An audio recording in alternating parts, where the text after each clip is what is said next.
Greetings, dear friends. Your invaluable support is our strength. Don't forget to like, subscribe, and share this video. This greatly helps the growth of our channel. Leave your comments. Your feedback is very valuable to us. And now, to the most important and current world events. Let's go. You considered the service was crawling. We are serious people. We consider and put forward serious proposals.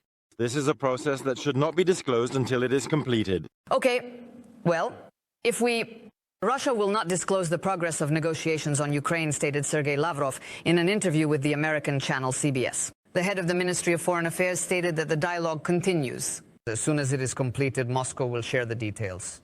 According to the minister, Russia is ready to reach a deal, but some aspects need to be agreed upon in the USA. On RBC, the main news in the studio, Marina and Lapteva. Most of the details of the deal on the Ukrainian conflict are agreed upon, stated U.S. President Donald Trump. A successful day for negotiations and meetings with Russia and Ukraine. They are very close to an agreement, and both sides must now meet at a very high level to come to terms. Most of the main points have been agreed upon. Stop the bloodshed. Now. The day before, Trump's special envoy Steve Witkoff flew to Moscow. He once again held talks with President Vladimir Putin. The conversation lasted about 3 hours. The Kremlin states at the meeting, the discussion included the resumption of direct negotiations between Russia and Ukraine. The day before, Reuters revealed the U.S. plan to end the conflict. Among other things, the document suggests the de facto recognition of Russia's control over Donbass and a ban on Ukraine joining NATO. Additionally, Washington talks about lifting sanctions on Moscow. Ukraine will be fully restored, receive compensation and security guarantees. Kyiv is ready for dialogue about peace with anyone, anytime, stated President Volodymyr Zelensky. At the same time, he emphasized that a ceasefire is necessary for dialogue. In the coming days, there may be very significant meetings that should bring us closer to silence. An unconditional ceasefire is necessary. Real pressure on Russia is necessary. What? The country is not ready to give up territory in favor of Russia and limit its armed forces. Moreover, Ukraine states that no one has the right to veto a state's choice when joining alliances and unions.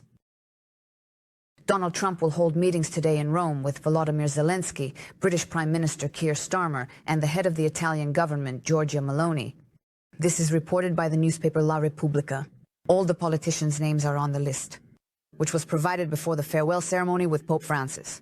According to the newspaper, Trump will meet with Volodymyr Zelensky at the residence of the American ambassador. At around 11 o'clock Moscow time, the U.S. president will head to the ceremony. Trump will leave the Vatican after the Requiem Mass. No further details are provided.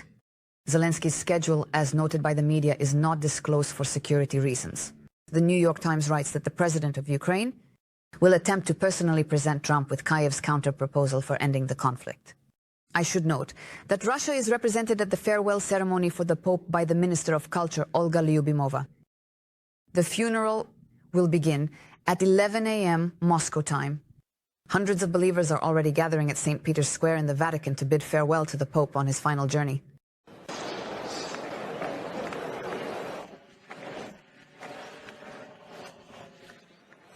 After the Requiem Mass in St. Peter's Basilica, the closed coffin of Pope Francis will be transported to the Basilica of Santa Maria Maggiore, which was chosen by the departing Pope himself. The cortege with the body. The pontiff will travel through the streets of Rome at a walking pace so that ordinary people can say their goodbyes to the Pope. The funeral mass will be led by the acting head of the Vatican, Cardinal Camerlengo Kevin Farrell. After this, Francis's body will be laid to rest. About 500,000 people are expected to attend the funeral.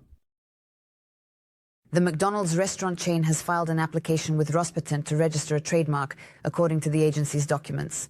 Under the McDonald's trademark, the company plans to produce, sell, and deliver food, and beverages, and engage in restaurant activities. The application is currently under review. In 2022, the McDonald's chain left Russia, selling its business in the country to businessman Alexander Govor. After that, the former McDonald's restaurants began operating under the brand names of Vkusno and Tochka. At the same time, the American company retained the right to buy back the business within 15 years under market conditions. The United States does not need to extend the 90-day tariff moratoriums. The country will conclude trade deals. The statement was made by Donald Trump. I think I know that this is Bray. An extension is unlikely. You know, we will be making deals. We will simply set a tariff and it will be reasonable. Very reasonable. And in this way, we will make a deal by setting our own price. I am communicating with many people from China and from other countries around the world. We are making very good deals. This will make our country rich. We will not be deceived as we have been for the last 50 years. In early April, Trump announced large-scale tariffs against almost all countries in the world. Later, he decided to take a pause. The implementation of the tariffs was postponed for 90 days, except for China.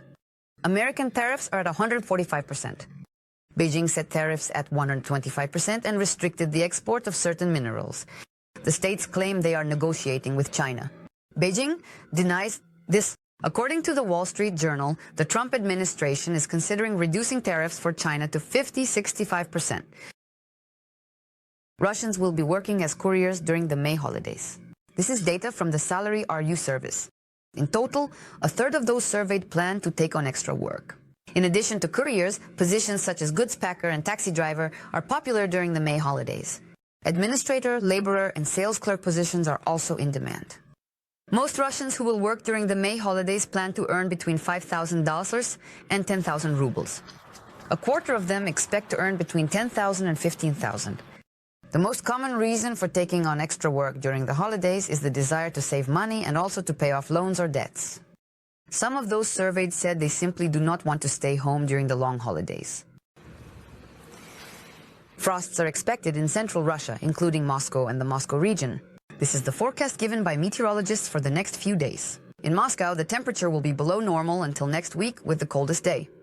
Tomorrow, the daytime temperature will be around 8 degrees. Down to -5 degrees at night expected in the morning, including in the Vladimir, Kaluga, Smolensk, Tver, Tula, and Yaroslavl regions. Frosts are expected even in the south, including in the Stavropol and Krasnodar regions. And also, in the foothill areas of Crimea, where the temperature may drop to -2 degrees, warming is expected only by the end of next week. Napoleon Bonaparte's saber will be auctioned for the first time. This is reported by the agency France Presse. The weapon has been kept with the descendants of the former French emperor since 1815. Experts estimate the lot's value between 700,000 and 1 million euros. The auction will take place on May 22nd. A saber, identical to this one, also commissioned by Napoleon, is kept in the Hermitage.